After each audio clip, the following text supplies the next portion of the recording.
to Game Set Match Up, the podcast where we talk everything partnerships, the good, the bad, and the ugly.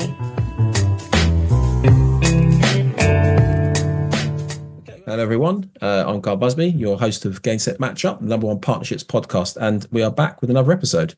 So today I caught up with Dave Plunkett, who's from a company called Collaboration Junkie. So Dave has a wealth of experience in the partnerships world. And for a first on this podcast, we've interviewed someone who actually educates his business in this space specifically.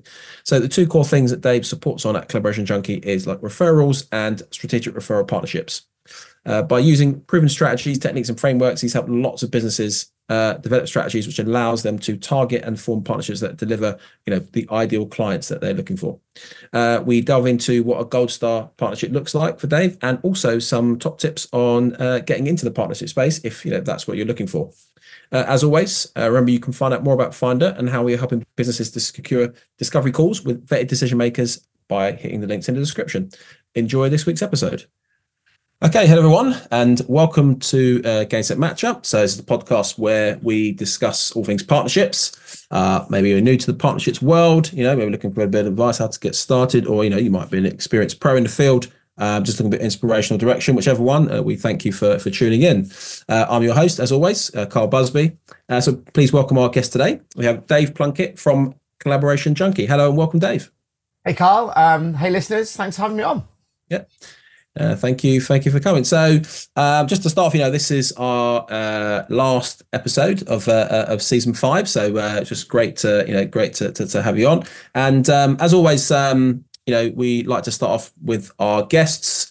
Just get a bit of an overview, a bit of an introduction to kind of like who you are. Just tell our listeners a little bit more about what you're sort of doing with Collaboration Junkie, and what your kind of role is all about.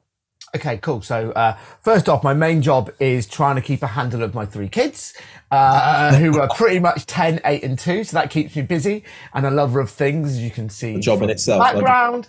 I am a big believer in as well that we're here for a good time, not a long time. So no matter what we do, let's enjoy it. And that runs through into work as well. So at Collaboration Junkie, we help brands identify, nurture and scale referral and partnership opportunities through a mix of consultancy, coaching and training.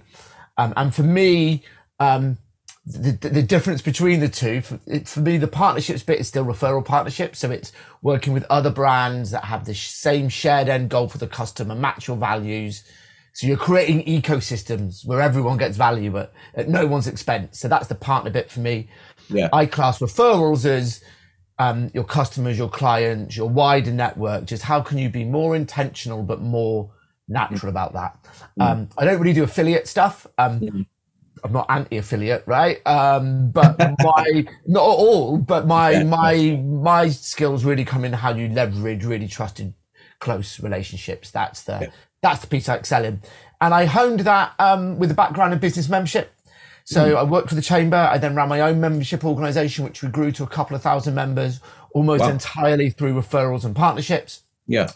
And that then changed into a business benefit business, where I was responsible working in partnership with some big global brands, people like Yell, Regis, Volvo, lots of the big insurance providers or payment gateway providers, acting as their route to the SME market. So we had reach of about 1 million small business owners. And so we were promoting other people's products to other people's customers. Yeah. And so all partnership driven, but I was more providing leads upstream rather than trying to get them. Yeah.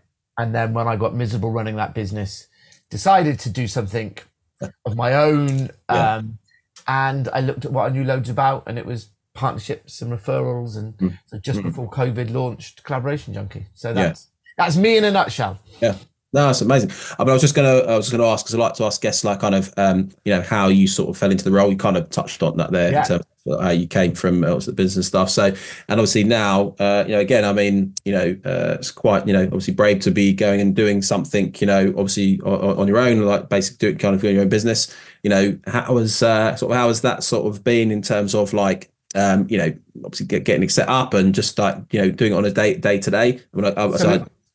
So what was really interesting was the intention. The benefit business was it was a 6-figure business with not many overheads.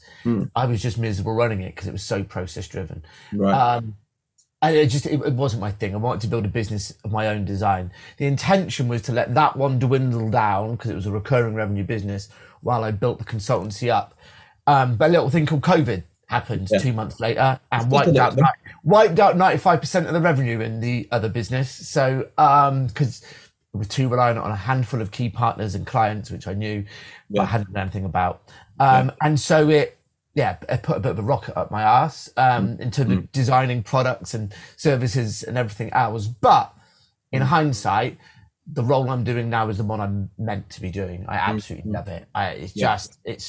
So if that hadn't happened, maybe I wouldn't be all in on this as much as I am. So No, that's amazing. Yeah. Well, I think it's just, again, I mean, I know it's one of these cliches of things happen for a reason, or like, you make the best out of situations, which sounds like exactly what you've we've done there, which is amazing. That's great. So just moving on to just talk obviously a bit about obviously the partnership aspect. So I think remember rightly, I mean, you're probably actually one of the first we've had, I think, in terms of more in the sort of like you said, the education space in terms of helping sort of business to do that. So it'd be interesting to get some of your thoughts on that. So with collaboration, Junkie, love the name, by the way. I forgot to mention that. But do like that name. What would what's a gold star sort of partnership look like? For you, whether it be with the client or a business that you're trying to help. How would that look?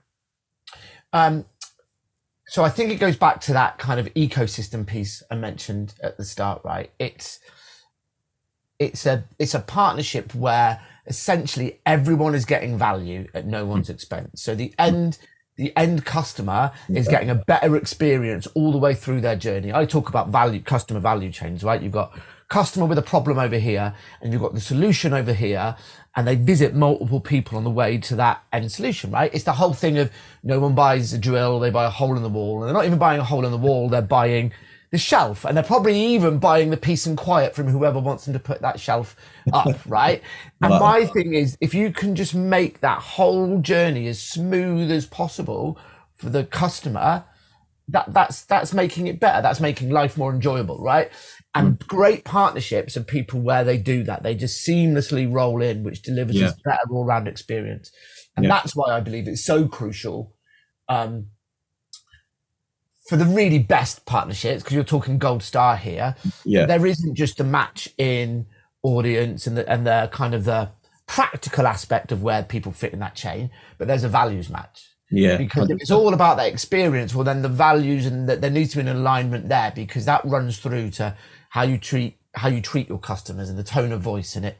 That for me is where it's really where you're embedded within someone's processes as well. Because if you've got your partner value proposition right, then your partners want to promote you. They want it to be as smooth as possible. And that's gold star. Something that's enjoyable, is impactful, and is just smooth and delivering value all round. So.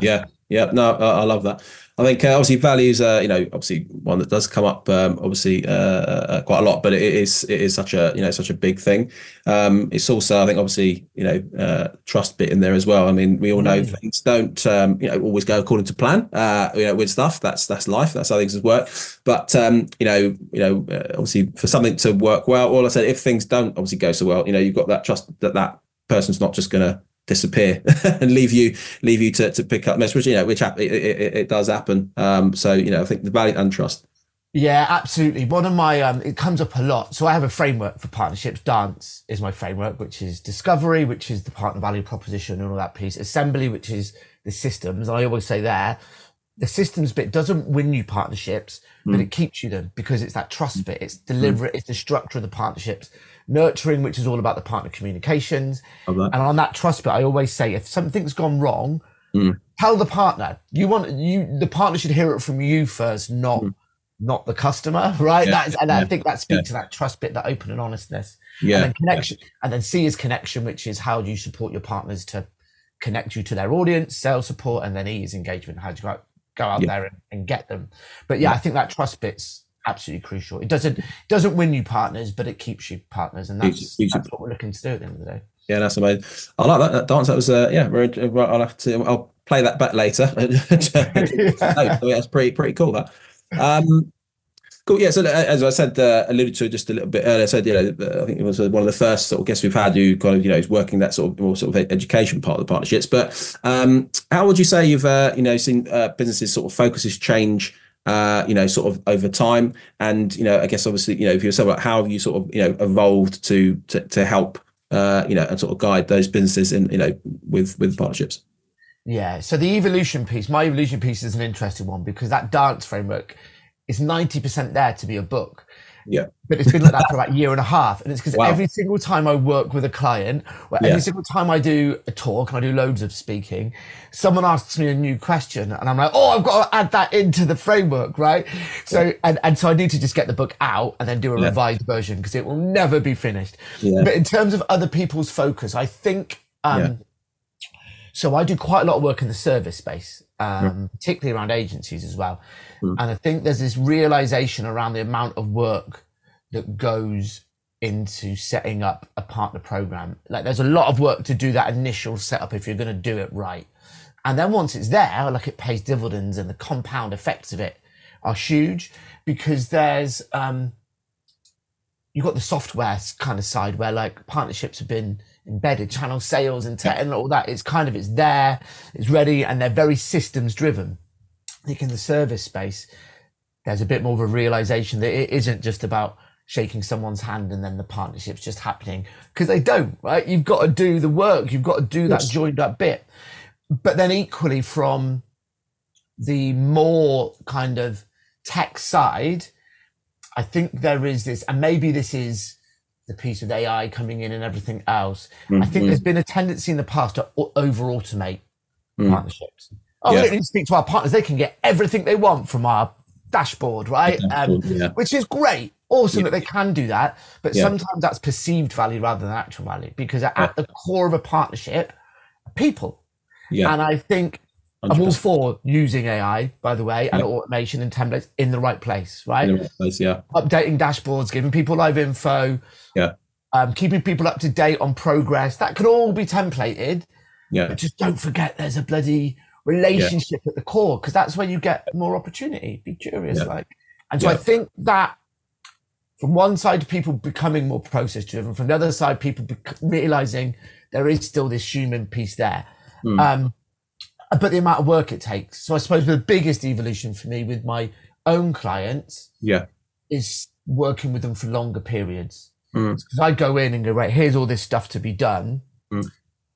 And work with them, but then my time would come almost at the project and they wouldn't do that last bit. So I've made sure I stay with people until it's fully implemented and up and running, because there is a chunk of work to get set up, but like all good things, they take a bit of work. But so I think it's that. I think people are realizing this is something you need to, it's not something that just happens. It's not organic. You need to put the hard yards in to do it properly. No, I love that. I mean, I think we do touch on AI sometimes in these conversations, but like I said, I think everyone sort of agrees that it's definitely need or will be used in the right place, but you can't be people and the relationships, the rapport you've got with people, that's you need that. That's the core. That's the core part of it for sure. So just a quick one of the things again, I think a lot of people that are in sort of partnership space. And obviously, one of the things we support with at Finder as well is just like we'd like to sort of ask us, how are you essentially going about sort of finding these sort of relationships, or how are you going about sort of finding partners and people to work with. Obviously finally, obviously we help members getting that first discovery call with someone to have a conversation, see if there's any synergies that potentially where you can work together. So I think for listeners as well, it's just quite interesting to understand like what kind of things you're doing, maybe are there specific tools you're using, or was it just magic? How are you going I get about creating your sort of your client, getting to speak to clients and stuff? So I'll do what I'm now doing, and I'll do the stage of what I tell my clients to do, right? The engagement bit of my framework. For me, 4 years in, I'm just sorting out my own partner channels now. right? So I'd always get lots of referrals, but I didn't have my own proper partner channel set up. And that was partly because I wasn't partner ready. Because everything happened in quite a rush, I didn't have real clarity around my offerings and target market. It was only end of last year I decided to go, right, I didn't listen to my own advice, essentially, Carl. My excuse was always that my offering is so niche, I don't need a sector niche. But the great things about sector niches is just because, and particularly for partner channels, you can have a niche that you go, right, that's my niche for building partners on that channel. It doesn't mean you have to completely niche your whole business if you don't want, right? You can still work with whoever you want to work with. Yeah. And so for me, having a more productized version of what I did and a real clarity around, I mentioned agencies, I do quite a lot in the agency space, has allowed me to start building up my own partners. And because I speak on a subject, there aren't many speakers, as you said, I'm the first one on your podcast. So for me, going out to communities is a really easy partner channel for me because I can add value. I can add value to their members in a way that kind of attracts more people to me. So there's a really nice fit there. Yeah, that's really good. In terms of, but I appreciate that's not available to all of your listeners, right? When I work with people, they always go like big old communities and things like that they'd love to partner with. And I'm like, great. I'm not saying don't approach them. But if that's your core strategy, you might be in struggle because they get approached a lot on all these pieces. The advice that I can, for most people, if they're just starting out in terms of forming partnerships, they have got potential partners either within their network or once removed. And so I always say, use referrals as your way to start speaking to partners in the first instance. Go to the oldest kind of form of marketing, because asking for a referral to a partner is so easy compared to asking for a referral for business, right? Now, that's still quite easy. But when you ask for an introduction to a partner, if you've got your partner value proposition right, so that it does sound genuinely mutually beneficial, then the person making an introduction, it's easy for them because there's no sell involved, right? There's not like, oh, this person's going to be sold to. There's a genuine win-win here. So like absolutely, and tools like Finder are brilliant for kind of scaling, or if you don't have a network in your chosen field. But I would say, don't forget to look at what you've got already within you, which is your own reputation and your own network. Just see who people connected to.